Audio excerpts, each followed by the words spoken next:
नमस्कार। क्लास 12 का आज हम अकाउंटेंसी का जो टॉपिक पढ़ने वाले हैं वो है revaluation of assets and reassessment of liability, संपत्ति और दायित्वों का पुनर्मूल्यांकन। पहले हम इसका मीनिंग जानेंगे कि ये होता क्या है। जब भी कोई फर्म रिकंस्टिट्यूट होती है, पुनर्गठित होती है, तो उसकी संपत्ति और दायित्वों में या तो इंक्रीज होगा या डिक्रीज होगा। और ये जो इंक्रीज और डिक्रीज होगा, इससे जो होने वाली कमी है और वृद्धि है, उससे फर्म को या तो प्रॉफिट होता है या लॉस होता है, जिसे पार्टनर्स अपने ओल्ड प्रॉफिट शेयरिंग रेशियो में डिवाइड कर लेते हैं। जब ये रिवैल्यूएशन होता है तो पार्टनर्स जो हैं कुछ एंट्री पास करते हैं अपनी बुक्स में, और ये एंट्री किस तरीके से पास करेंगे इसे हम देखेंगे। आपने क्लास 11 में नॉर्मली जो बेसिक रूल्स पढ़े थे डेबिट और क्रेडिट के, वही यहाँ पे अप्लाई होंगे, और उन्हीं रूल्स को आपको यहाँ पे थोड़ा सा रिकॉल करना है कि वो रूल्स है क्या। अगर वैल्यू इंक्रीज होती है एसेट की तो वो होगा डेबिट, और अगर डिक्रीज होती है तो वो होगा क्रेडिट। इसी तरीके से अगर किसी लायबिलिटी की वैल्यू इंक्रीज होती है तो वो होगी क्रेडिट, और अगर उसकी वैल्यू डिक्रीज होती है तो वो होगी डेबिट।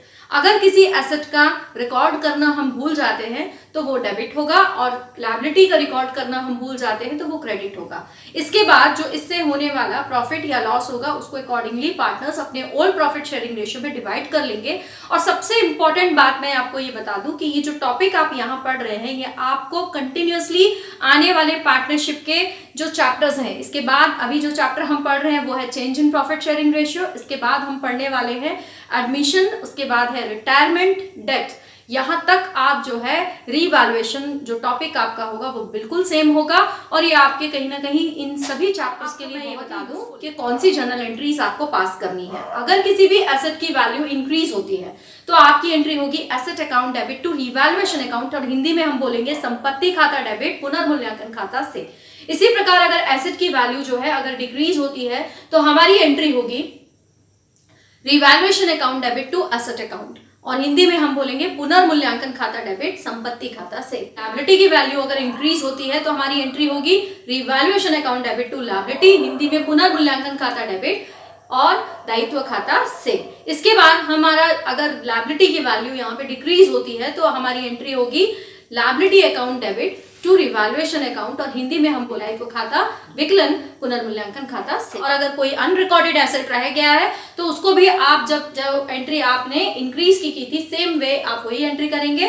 लायबिलिटीज के लिए भी आप वही एंट्री करेंगे। सपोज अगर आपका प्रॉफिट होता है तो प्रॉफिट यानी कि आपका क्रेडिट ज्यादा है रिवैल्यूएशन का और डेबिट कम है तो प्रॉफिट होगा, और अगर डेबिट ज्यादा है और क्रेडिट कम है तो यहाँ पे होगा लॉस। और उस प्रॉफिट और लॉस को पार्टनर्स अपने प्रॉफिट शेयरिंग रेशियो में डिवाइड कर लेंगे। तो हम यहाँ पे एक क्वेश्चन ले लेते हैं, और एक क्वेश्चन के बेसिस पे हम यहाँ पे बनाएंगे रिवैल्यूएशन अकाउंट, और आपको और अच्छे से क्लियर होगा कि रिवैल्यूएशन अकाउंट क्या है और किस प्रकार से बनाया जाता है।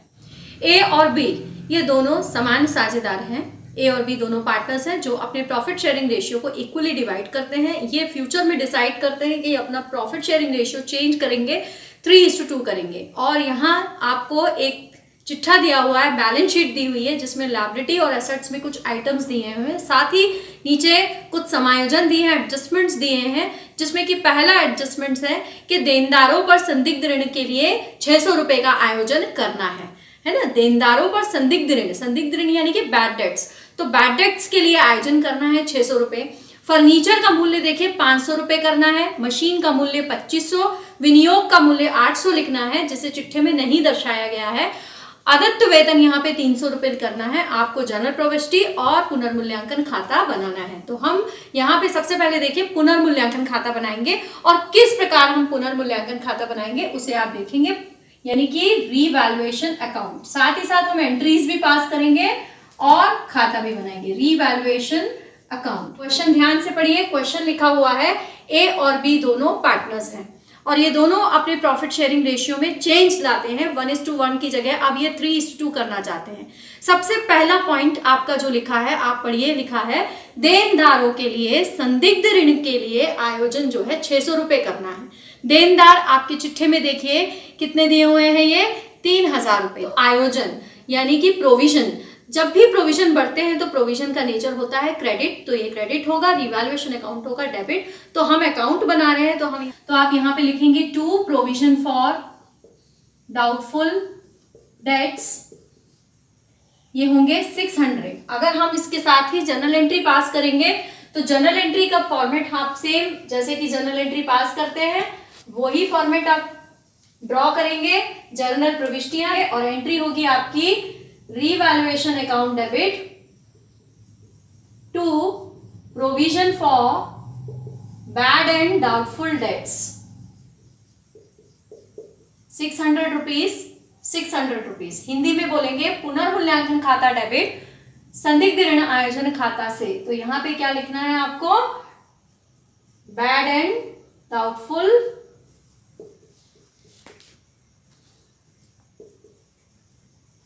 Provision for bad and doubtful dates.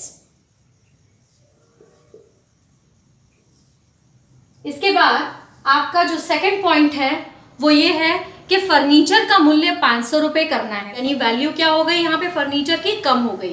तो अगर वैल्यू फर्नीचर की कम हो गई है तो फर्नीचर क्या होगा, क्रेडिट, और रिवैल्यूएशन अकाउंट क्या होगा, डेबिट। तो आपकी एंट्री होगी revaluation account debit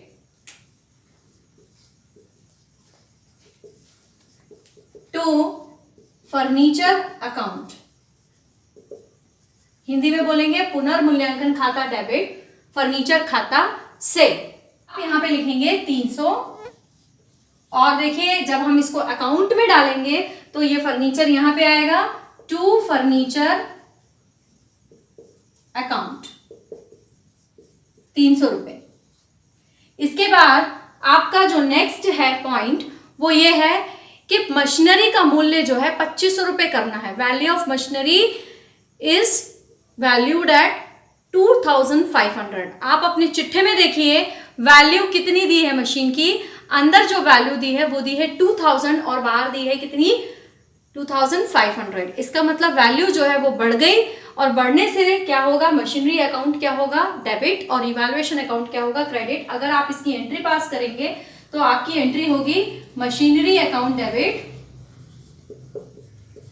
to revaluation account, और वैल्यू कितनी बढ़ गई 500, अंदर दी है 2000 और बाहर दी है 500। नरेशन साथ साथ लिखते जाएंगे या मशीनरी वैल्यू इंक्रीज। इसको भी अगर आप यहां पे डालेंगे अकाउंट में तो यहां लिखेंगे बाय मशीनरी अकाउंट, ये आ जाएगा आपका 500 रुपीज।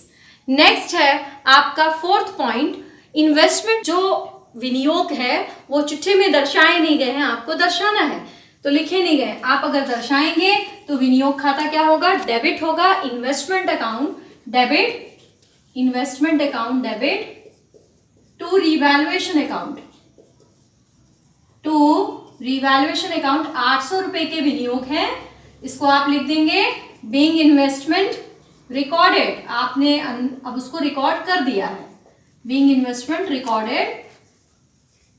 तो आपका यहाँ पे देखिए आप रिकॉर्ड कर रहे हैं तो आपका ये भी यहाँ पे आ जाएगा क्योंकि इन्वेस्टमेंट बढ़ रहे हैं। बाय इन्वेस्टमेंट अकाउंट ये आ जाएगा आपका 800 रुपीज। इसके बाद आप देखिए आपका जो लास्ट पॉइंट दिया है क्वेश्चन में वो दिया है कि आउटस्टैंडिंग सैलरी अदत्त वेतन 300 रुपए लिखना है। ये भी कहीं चिट्ठे में नहीं दिया है, यानी कि ये अदत्त वेतन, वेतन देना है, लायबिलिटी बढ़ गई, दायित्व बढ़ गए। दायित्व बढ़ने से क्या होते हैं, क्रेडिट होते हैं, और पुनर्मूल्यांकन खाता क्या होता है, डेबिट। तो आपकी जो एंट्री आएगी वो यहाँ पे आएगी,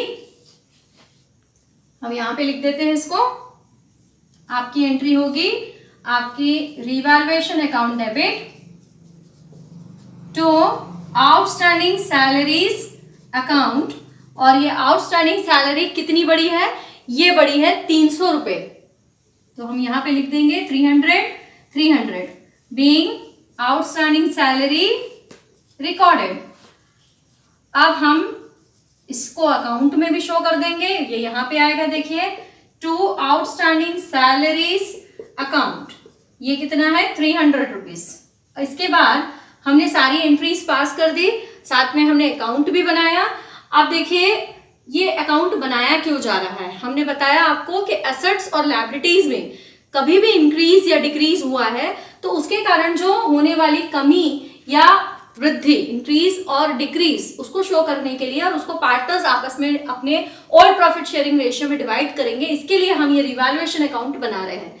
तो हम टोटल करके चेक कर लेते हैं। यहाँ पे आ रहा है 500 और 800, 500 800 हो रहा है 1300, और यहाँ पे है 600 और 300 900, और 900 और 300 1200। इसका मतलब ये है कि आपका क्रेडिट साइड बड़ा है और डेबिट साइड छोटा है। अगर क्रेडिट का टोटल ज्यादा है, डेबिट का टोटल कम है, क्रेडिट का टोटल ज्यादा है और डेबिट का टोटल कम है, तो यहाँ पे आएगा प्रॉफिट रिवैल्यूएशन पे। और अगर डेबिट का टोटल ज्यादा है और क्रेडिट का टोटल कम है, तो यहाँ पे आपको मिलेगा लॉस। अभी जो हमने क्वेश्चन बनाया उसमें हमको यहाँ पे मिल रहा है प्रॉफिट, क्योंकि यहाँ का टोटल हमको मिला है 1300 और इधर का हमने किया तो हमको मिल रहा है 1100। जब हम 1200, जब हम 1300 में से 1200 को माइनस करेंगे तो हमको बैलेंस मिल रहा है 100, जो हम पार्टनर्स के बीच में डिवाइड करेंगे तो लिखेंगे to profit transfer to partners capital account. यहाँ पे ए और बी पार्टनर थे, दोनों के बीच में यहाँ पे उनका पार्टनर्स के बीच में डिवाइड कर देंगे हम 1300 माइनस हमने जब 1200 किया तो हमको बैलेंस मिला था 100 रुपीज। इसको हम डिवाइड कर देंगे और रेशियो जो उनका न्यू प्रॉफिट शेयरिंग रेशियो है वो 3:2 और ओल्ड प्रॉफिट शेयरिंग रेशियो जो है वो उनका 1:1 है। और हमेशा याद रखिए कि कभी भी जब भी रिवैल्यूएशन अकाउंट बनता है तो ओल्ड प्रॉफिट शेयरिंग रेशियो में ही उसको डिवाइड करना है। तो old profit sharing ratio equal है तो ये आ जाएगा 50-50 और इस तरीके से आप डिवाइड कर देंगे। इसकी एंट्री भी आपको पास करनी है। एंट्री क्या होगी देखिए, 6th एंट्री आपका यहाँ पे देखिए प्रॉफिट आया है पार्टनर्स का, प्रॉफिट को आपने लिखा है रिवैल्यूएशन अकाउंट के डेबिट साइड, तो आपकी एंट्री होगी रिवैल्यूएशन अकाउंट डेबिट। और आपने डिवाइड किस किस के बीच में किया है, डिवाइड आपने ए के बीच में किया है और बी के बीच में किया है, तो टू एज कैपिटल अकाउंट और टू बीज कैपिटल अकाउंट